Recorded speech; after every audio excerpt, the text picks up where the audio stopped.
Hi there, I'm Jen, this is Remembered Reads, and this is going to be my wrap-up for the first half of March Mystery Madness.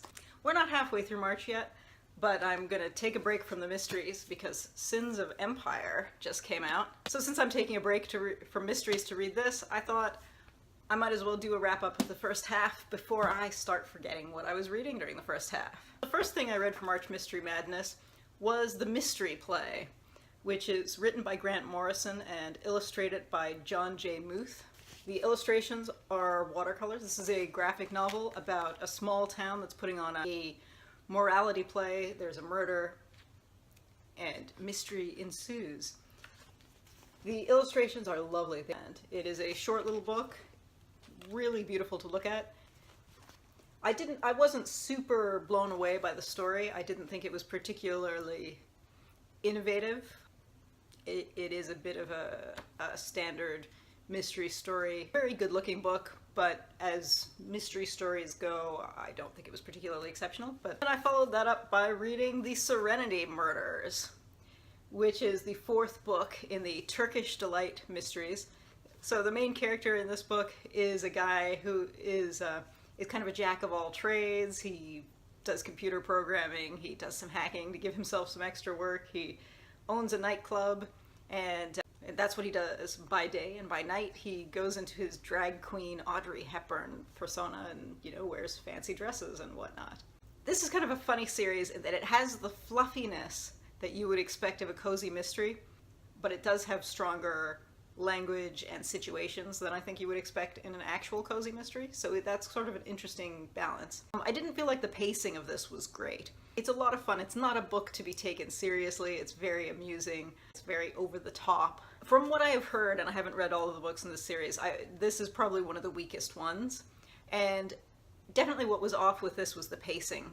I felt like you got, 80% through the book, and then suddenly everything was wrapped up in a couple of chapters, and it felt like it was still building and it hadn't quite gotten to the plateau that you would normally expect yet. So I was a little bit disappointed in that, but it's a quick read and it was a fun book. How many other mysteries are there that are about an Istanbul drag queen? So after that, I read the second Macy Dobbs book, which is Birds of a Feather. I enjoyed it, but when I was thinking about what I was going to say about it in this video, I actually had to push myself to remember what the actual mystery was. The big parts that stood out for me were the standard subplot in these, which this is set in 1930.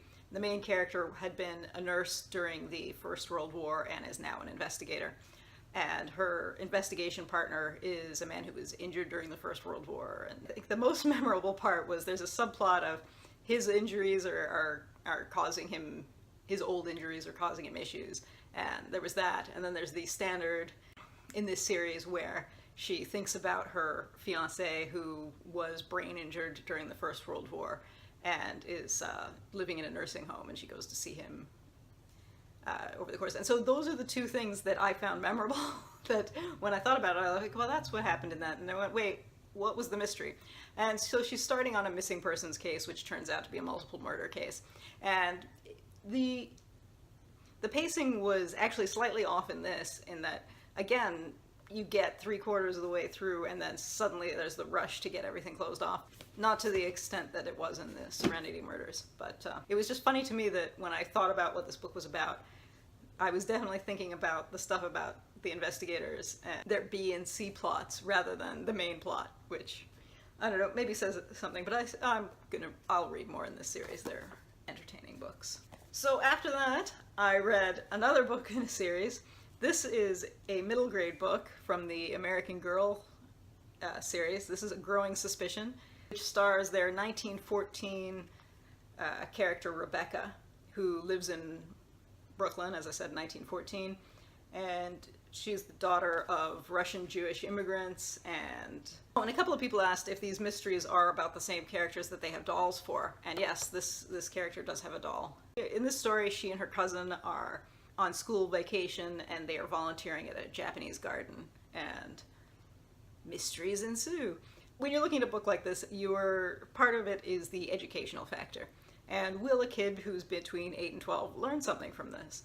And I would say probably yes.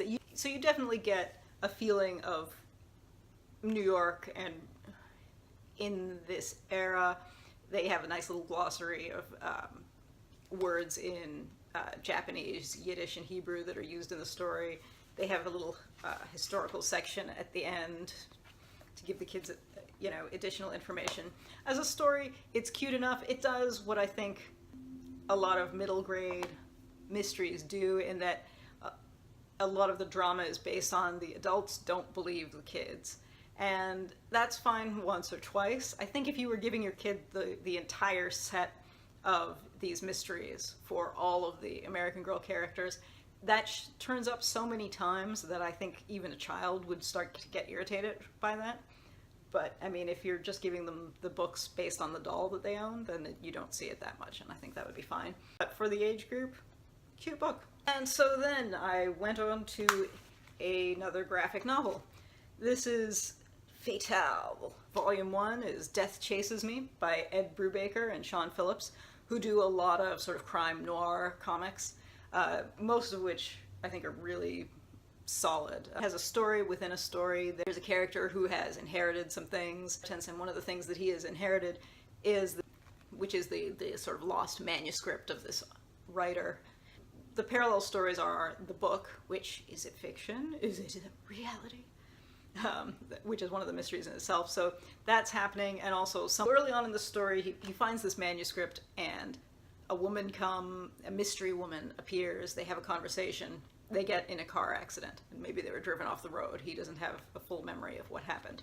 And so we get the two stories about him as he tries to figure out what he should do with his manuscript and what happened to this woman and all of that. And then you get the story that is in the manuscript, which is the more classic kind of old school noir-esque crime story with some supernatural elements to it. The art style is solid. It is what you usually see when Sean Phillips is doing these Brubaker ones. One thing that I thought was not well researched, the main character is an above-knee amputee, and the socket of his prosthesis is not drawn like a socket. It's drawn randomly. But that is pretty minor in what is overall a really solid book. I definitely want to go and read more from this series and find out what happened, because it definitely made me curious to know more. It did its job. It built the suspense. There you go. I've also been listening this month to this audiobook of The Hound of the Baskervilles, which is one of the Sherlock Holmes mysteries. It's narrated by Simon Prebble, who is not, I think, doing a fantastic job with all the accents. He does accents for all the characters, but it's not great. That said, this is one of the free streaming audiobooks that you get with Amazon Prime, so I can't complain about a free book. So it is all right. I'm probably going to finish it in another day or two, because I think I only have a couple hours left on it.